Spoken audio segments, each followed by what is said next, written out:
السلام علیکم پیارے بچوں، امید ہے کہ آپ خیریت سے ہوں گے۔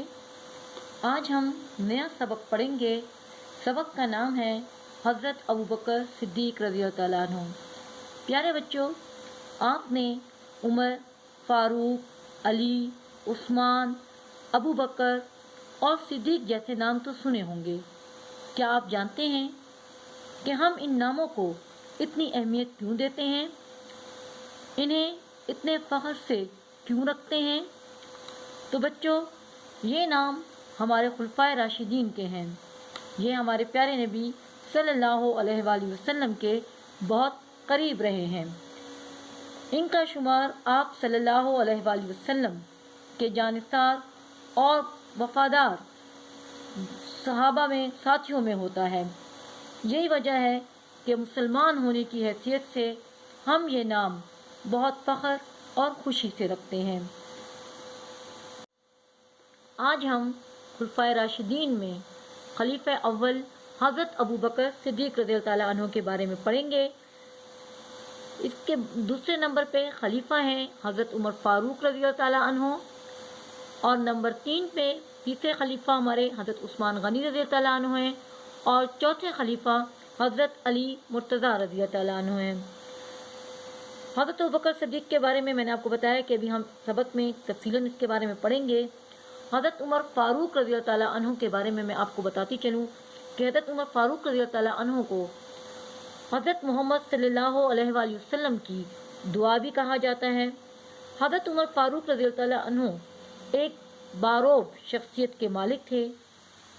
ان کے قبول اسلام کے بعد مسلمانوں نے پہلی مرتبہ باجماعت نماز ادا کی۔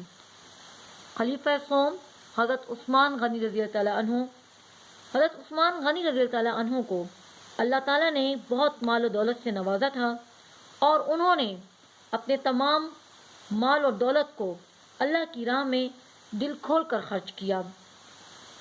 مسلمانوں کی فلاح و بہبود پر، اسلام کی ترویج پر انہوں نے تمام مال کو دل کھول کر خرچ کیا۔ چوتھے ہمارے خلفائے راشدین میں چوتھے خلیفہ ہیں حضرت علی رضی اللہ تعالیٰ عنہ۔ حضرت علی رضی اللہ تعالیٰ عنہ حضرت محمد صلی اللہ علیہ وآلہ وسلم کے چچا حضرت ابو طالب کے بیٹے تھے۔ حضرت امام حسن اور حسین رضی اللہ تعالیٰ عنہ کے والد تھے۔ بچوں میں انہوں نے سب سے پہلے اسلام قبول کیا۔ بہادری اور شجاعت میں اپنی مثال آپ تھے۔ اب میں ان چاروں خلفاء کے متعلق مزید چند اہم باتیں آپ کو بتاتی ہوں۔ اب میں آپ کو چاروں خلفائے راشدین کا مختصر تعارف کرا دیتی ہوں۔ پہلے نمبر پہ خلیفہ ہیں سیدنا ابوبکر صدیق رضی اللہ تعالیٰ عنہ۔ نام مبارک عبداللہ، لقب صدیق و عتیق دونوں، لقب رسول خدا نے عطا فرمائے، کنیت ابوبکر، اور آپ کا نسب 8ویں پشت میں نبی صلی اللہ علیہ وآلہ وسلم سے مل جاتا ہے۔ 63 برس عمر پائی اور 2 برس 3 مہینہ 9 دن تخت خلافت پر متمکن رہے۔ اس کے بعد خلیفہ دوم سیدنا عمر فاروق رضی اللہ تعالیٰ عنہ۔ نام مبارک عمر، لقب فاروق، کنیت ابو حفص، لقب اور کنیت دونوں رسول خدا نے عطا فرمائے۔ آپ کا نسب بھی 9ویں پشت میں نبی صلی اللہ علیہ وآلہ وسلم سے مل جاتا ہے۔ 63 برس عمر پائی اور 10 برس 6 مہینے 5 دن تخت خلافت پر متمکن رہے۔ اس کے بعد خلیفہ سوم حضرت عثمان غنی رضی اللہ تعالیٰ عنہ۔ حضرت عثمان غنی رضی اللہ تعالیٰ عنہ کا نام مبارک عثمان، لقب ذوالنورین، کیونکہ نبی صلی اللہ علیہ وآلہ وسلم کی 2 بیٹیاں آپ کے نکاح میں تھیں۔ آپ کا نسب بھی 5ویں پشت میں نبی صلی اللہ علیہ وآلہ وسلم سے مل جاتا ہے۔ 82 برس عمر پائی، 12 دن کم 12 برس تخت خلافت پر متمکن رہے۔ اس کے بعد چوتھے اور آخری خلیفہ جو تھے خلفائے راشدین میں حضرت علی مرتضیٰ رضی اللہ تعالیٰ عنہ۔ نام مبارک علی، لقب اسد اللہ، حیدر اور مرتضیٰ ہیں، کنیت ابو الحسن اور ابو تراب ہے۔ آپ کا نسب نبی صلی اللہ علیہ وآلہ وسلم سے بہت زیادہ قریب ہے۔ 63 برس عمر پائی اور 3 دن کم 5 برس تخت خلافت پر متمکن رہے۔ یہ تو تھے ہمارے خلفائے راشدین جن کا مختصر تعارف۔ اب بکر عمر عثمان و علی یاران نبی میں سب سے جلی، بکر عمر عثمان و علی، بکر عمر عثمان و علی۔ ابوبکر صدیق رضی اللہ تعالیٰ عنہ کا اصل نام عبداللہ بن عثمان تھا، کنیت ابو بکر اور صدیق لقب تھا۔ آپ رضی اللہ تعالیٰ عنہ نے واقع معراج کی تصدیق کی۔ آپ رضی اللہ تعالیٰ عنہ ام المومنین حضرت عائشہ صدیقہ رضی اللہ تعالیٰ عنہ کے والد محترم تھے۔ آپ رضی اللہ تعالیٰ عنہ مردوں میں سب سے پہلے ایمان لائے۔ آپ رضی اللہ تعالیٰ عنہ کے والدین صحابہ رسول تھے۔ آپ رضی اللہ تعالیٰ عنہ نے ہر موقع پر حضور صلی اللہ علیہ وآلہ وسلم کے شانہ بشانہ رہے۔ ہجرت مدینہ کے وقت بھی آپ رضی اللہ تعالیٰ عنہ حضرت محمد صلی اللہ علیہ وآلہ وسلم کے ساتھ رہے۔ آپ رضی اللہ تعالیٰ عنہ حضور صلی اللہ علیہ وآلہ وسلم کے ہم سفر اور یار غار بھی ہیں۔ آپ رضی اللہ تعالیٰ عنہ کا ایک اہم کارنامہ جمع قرآن ہے۔ آپ رضی اللہ تعالیٰ عنہ نے قرآن کو جمع کرنے کا کارنامہ بھی سر انجام دیا۔ آپ رضی اللہ تعالیٰ عنہ نے قبول اسلام کے بعد اسلام اور مسلمانوں کی ہر ممکن مدد کی۔ حضرت ابوبکر صدیق رضی اللہ تعالیٰ عنہ کے بارے میں اب آپ کو خاص باتیں بتا دیتی ہوں۔ آپ رضی اللہ تعالیٰ عنہ خلیفہ اول ہیں۔ آپ رضی اللہ تعالیٰ عنہ خلیفہ اول ہیں۔ آپ رضی اللہ تعالیٰ عنہ کے والدین قبیلہ تمیم سے تعلق رکھتے تھے۔ قبیلہ تمیم سے تعلق رکھتے تھے۔ تجارت یعنی کاروبار، لین دین ان کا آبائی پیشہ تھا۔ آبائی خاندانی تجارت ان کا آبائی پیشہ تھا۔ آپ رضی اللہ تعالیٰ عنہ ام المومنین یعنی مومنوں کی ماں، اور آپ رضی اللہ تعالیٰ عنہ ام المومنین حضرت عائشہ صدیقہ رضی اللہ تعالیٰ عنہ کے والد محترم تھے۔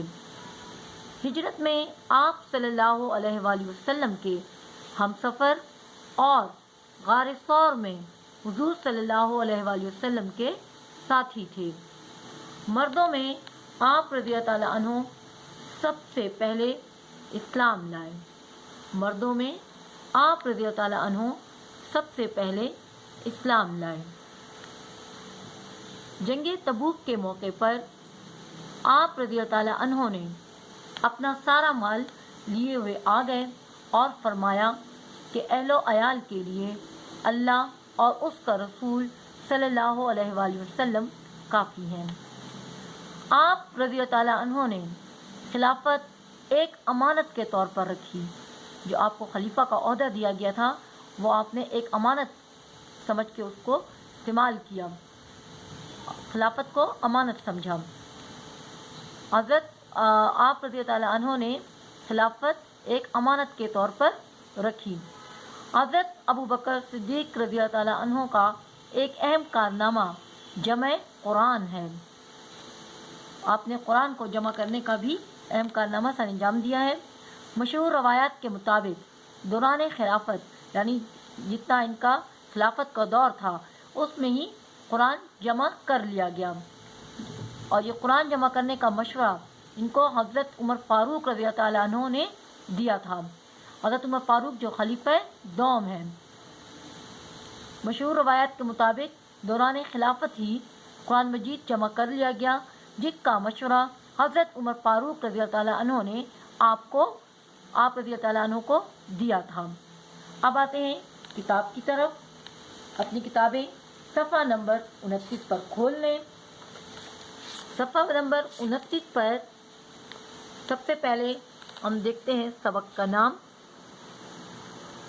سبق کا نام ہے حضرت ابو بکر صدیق رضی اللہ تعالیٰ عنہ۔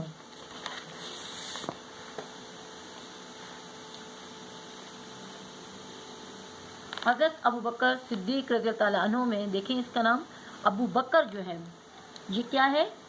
یہ کنیت ہے، ابو بکر کنیت ہے۔ کنیت کسے کہتے ہیں؟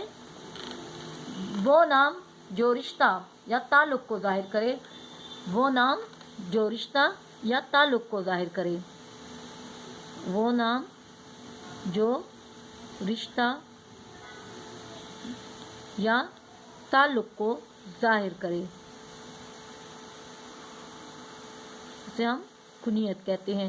جیسے ابن مریم، ام کلثوم، ابو بکر، ابو ہریرہ، یہ سارے کیا ہیں؟ کنیت ہیں، جو ماں باپ بیٹا بیٹی کی نسبت پکارے جاتے ہیں۔ صدیق لقب، اب لقب کسے کہتے ہیں؟ میں نے آپ کو پہلے ہی بتایا تھا، وہ نام جو کسی ذاتی خوبی کی وجہ سے دیا جائے، ذاتی خوبی کی وجہ سے دیا جانے والا جو نام ہے اسے ہم لقب کہتے ہیں، ذاتی خوبی کی وجہ سے دیا جانے والا نام۔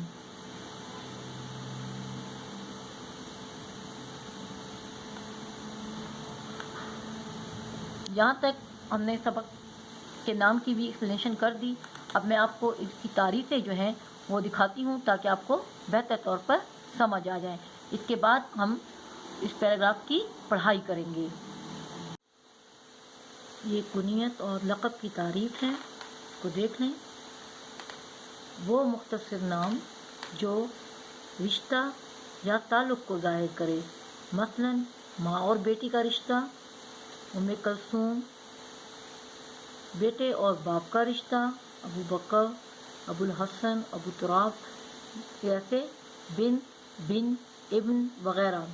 اسی طرح لقب کی تعریف دیکھیں، وہ نام جو کسی کو کسی خاص خوبی کی وجہ سے، جس کی ذاتی خوبی ہوتی ہے اس کی وجہ سے دیا جائے، اسے ہم لقب کہتے ہیں۔ جیسے کلیم اللہ، کلیم اللہ کلام کرنے کی وجہ سے، انہوں نے اللہ سے کلام کیا اس لیے ان کو کلیم اللہ کہا جاتا ہے۔ خلیل اللہ، اللہ کا دوست، حضرت ابراہیم علیہ السلام کا ہے۔ اسی طرح صادق و امین، یہ حضرت محمد صلی اللہ علیہ وسلم کا لقب ہے۔ امید ہے یہ دونوں تعریفیں آپ کو سمجھ میں آ گئی ہوں گی۔ اب چلتے ہیں اپنی کتاب کے پہلے پیراگراف کی طرف۔ میرے ساتھ ساتھ آپ بھی اس پر مشکل الفاظ کے معنی لکھتے جائیں۔ خلیفہ اول، خلیفہ مسلمانوں کے حاکم، اول پہلے، خلیفہ اول مسلمانوں کے پہلے خلیفہ حضرت ابو بکر صدیق رضی اللہ تعالیٰ عنہ کا اصل نام عبداللہ بن عثمان تھا، لیکن آپ رضی اللہ تعالیٰ عنہ تاریخ میں، تاریخ گزشتہ واقعات، ایک تاریخ تو وہ ہوتی ہے جو ہم آپ کو بتاتے ہیں نا کہ آج کی تاریخ لکھ لیں، ڈیٹ، یہ گزشتہ واقعات یعنی ہسٹری کے معنی میں آئے ہیں، ٹھیک ہے۔ آپ رضی اللہ تعالیٰ عنہ تاریخ میں یعنی ہسٹری میں، اس کی معنی ہے گزشتہ واقعات، ہسٹری، تاریخ میں کئی ناموں سے یاد کیے جاتے ہیں، کئی بہت سے ناموں، نام کی جمع یعنی بہت سے ناموں سے یاد کیے جاتے ہیں، یاد کیے جاتے ہیں، جانے جاتے ہیں۔ آپ رضی اللہ تعالیٰ عنہ کے دو ناموں ابو بکر اور صدیق کو بہت زیادہ شہرت حاصل ہوئی، شہرت مشہور ہونا۔ آپ رضی اللہ تعالیٰ عنہ کے یہ دو نام ابو بکر اور صدیق جو ہے وہ بہت زیادہ مشہور ہوئے، اس لیے کہ لوگ آپ رضی اللہ تعالیٰ عنہ کی صداقت، سچائی پر اعتماد رکھتے تھے، اعتماد، بھروسہ، کہ لوگ آپ رضی اللہ تعالیٰ عنہ کی صداقت یعنی سچائی پر اعتماد رکھتے تھے، بھروسہ کرتے تھے، اور ان کو یہ یقین تھا، اعتماد تھا، بھروسہ تھا کہ قرضوں اور دیتوں کے سلسلے میں، قرضوں، ادھار، قرض کی جمع ہے، قرضوں، قرض کی جمع، ادھار مانگا ہوا، اور دیتوں، دیت کی جمع، دیت کی جمع کسی چیز کا بدل، اس کی جگہ کوئی اور چیز، قرضوں اور دیتوں کے سلسلے میں آپ رضی اللہ تعالیٰ عنہ کی پیش کردہ کی طرف سے دی گئی ضمانتیں، ضمانت کی جمع، ضامن ذمہ داری، ضمانت کی جمع یعنی ذمہ داری،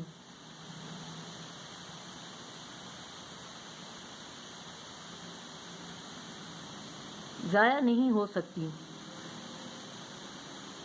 اور نہ وعدہ خلافی ہو سکتی ہے، اور نہ وعدہ خلافی، وعدہ پورا نہ ہونا، وعدہ پورا نہ کرنا۔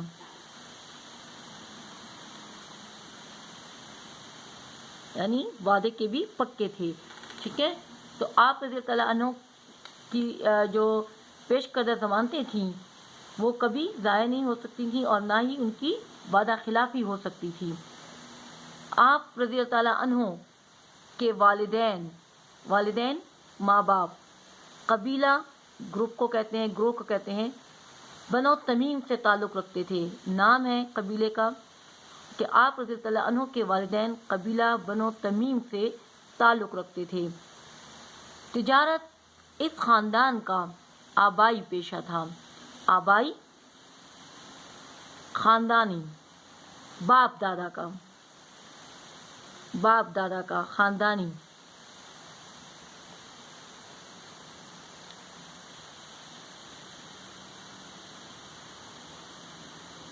تجارت اس خاندان کا آبائی پیشہ تھا۔ یہاں تک ہم نے یہاں پر یہ بتایا جا رہا ہے، ان کا تعارف کروایا جا رہا ہے کہ حضرت ابوبکر صدیق رضی اللہ تعالیٰ عنہ جو ہیں ان کا اصل نام عبداللہ بن عثمان ہے، لیکن تاریخ میں آپ بہت سے ناموں سے یاد کیے جاتے ہیں۔ آپ کے دو ناموں ابو بکر اور صدیق کو بہت زیادہ شہرت حاصل ہوئی ہے، اور لوگ جو ہیں، اور یہ آپ صدیق جو ہیں اسلام لانے سے پہلے بھی آپ کو لوگ صدیق کے لقب سے آپ کو جانتے تھے، کیونکہ آپ ضمانتیں جو دیتے تھے کبھی ضائع نہیں ہو سکتی تھیں اور نہ ہی ان کی وعدہ خلافی ہو سکتی تھی، ٹھیک ہے۔ پھر یہاں پہ خاندان کے بارے میں بتا رہے ہیں کہ والدین جو ہے، ان کے والدین کا تعلق قبیلہ بنو تمیم سے تھا، اور تجارت جو ہے وہ ان کے خاندان کا آبائی پیشہ تھا۔ یہاں تک ہمارا پہلا پیراگراف کی پڑھائی مکمل ہو گئی۔ اب میں آپ کو ہوم ورک دے رہی ہوں، اس کو آپ نوٹ کر لیں۔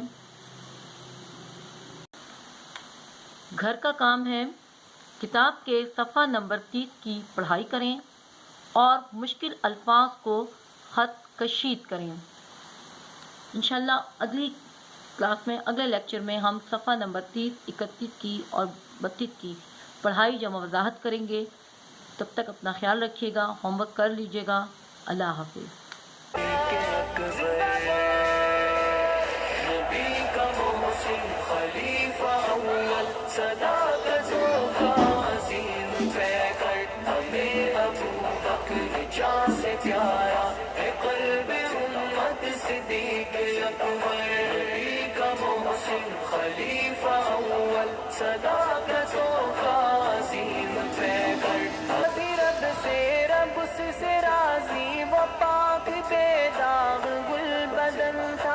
جنتی شخص قول آقا وہ نور ایمان کی انجمن تھا، وہ زندہ تھا ہم سفر یار غار سرور وفا کی جاویدان نشانی، ہم سفر یار غار سرور وفا کی جاویدان نشانی، دیار مکہ میں سنگ آقا کے سہ گیا ظلم و بد زبانی، تباد از انبیاء و افضل کی دین کی جسے ترجمانی، عجب سخاوت نبی کے اعلان پہ محبت سے گھر لٹایا، زکوٰۃ و خیرات روکنے والے فتنہ بازوں کا سر اڑایا، عجب نبوت کے دعوے داروں کا جڑ سے نام و نشان مٹایا، کیا شان رب نے سلا دیا ان کو روزائے مصطفیٰ کے اندر۔ نبی کا محسن خلیفہ اول، صداقتوں کا عظیم